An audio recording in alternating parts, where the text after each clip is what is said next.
Assalamualaikum warahmatullahi wabarakatuh. Selamat datang kembali di podcast Cerita Minang Sana. Semoga dalam kondisi sehat selalu menjelang Hari Raya Idul Adha.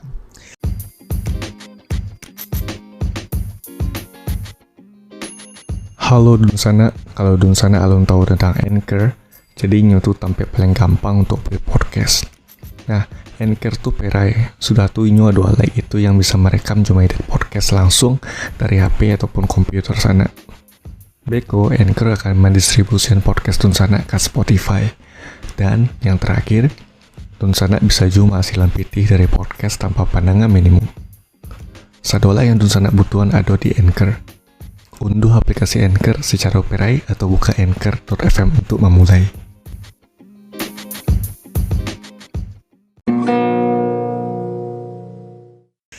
Oke, jadi berita kali ini adalah Pemprov Sumbar mengizinkan daerah hijau COVID-19 gelar sholat Idul Adha. Jadi Gubernur Sumbar Bapak Mayaldi mengatakan daerah zona hijau COVID-19 diizinkan melaksanakan sholat Idul Adha 1442 Hijriah. Beliau menyampaikan itu saat pembukaan MTQ Limo Tingkit Negari Kamang Hilia, Kecamatan Kamang Bage, Agam di MTSN 2.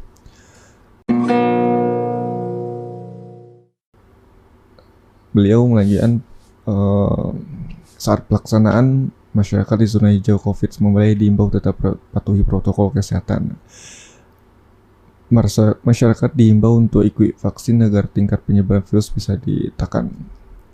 Beliau menambahkan untuk yang zona kuning, oranye, dan merah akan menunggu arahan dari pemerintah pusat untuk pelaksanaan sholat Idul Adha.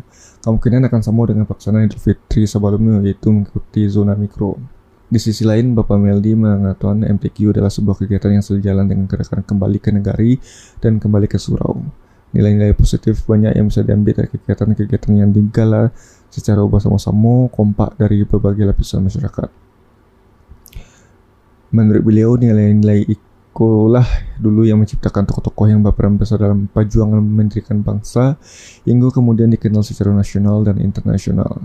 Selain itu, Minangkabau juga memiliki kearifan lokal yang menjadi perilaku keseharian yang mendukung terciptanya soft skill, yaitu berdiskusi hingga berdebat di lapau.